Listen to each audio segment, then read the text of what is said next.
Menurut pengamat politik Sumatera Selatan, permasalahan pelaksanaan pilkada akan menjadi permasalahan krusial yang harus dihadapi oleh PJ Gubernur Sumatera Selatan yang baru.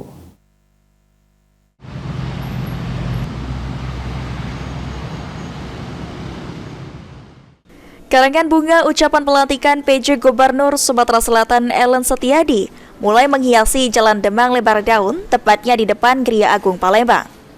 Sebelumnya, Ellen Setiadi menjabat sebagai staf ahli bidang regulasi, penegakan hukum, dan ketahanan ekonomi pada Kementerian Koordinator Perekonomian yang akan menggantikan Agus Fatoni sebagai PJ Gubernur Sumatera Selatan. Lantaran Agus Fatoni ditugaskan menjadi PJ Gubernur Sumatera Utara menggantikan Hasanuddin. Menanggapi hal tersebut, pengamat politik Haikal Alfafa mengatakan, permasalahan lingkungan, ketimpangan infrastruktur, permasalahan demografi, kemampuan fiskal daerah yang sedang menurun akan menjadi permasalahan yang harus dihadapi PJ Gubernur Ellen Setiadi.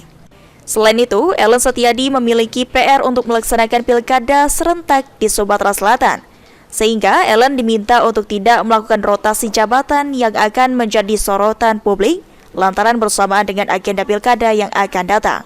Dalam kaitan ini ada dua agenda yang kita perhatikan. Pertama, agenda mengenai bagaimana mengawal PR-PR Sumatera Selatan dalam kaitan isu yang hari ini sedang menjadi tantangan. Yang kedua, ada PR untuk melaksanakan pilkada serentak 17 kabupaten kota dan pilgub juga. Nah, dalam kaitan ini Pak Ellen Setiadi harus membuktikan kepada publik. Ya, kenapa harus membuktikan? Karena kedua-dua ini memiliki waktu yang sama, space yang sama, sehingga Pak Ellen Setiadi tidak boleh cawe-cawe, tidak boleh melakukan kerja-kerja yang nuansanya politis, apalagi misalnya yang kemarin sedang digugat orang itu masalah masalah rotasi jabatan.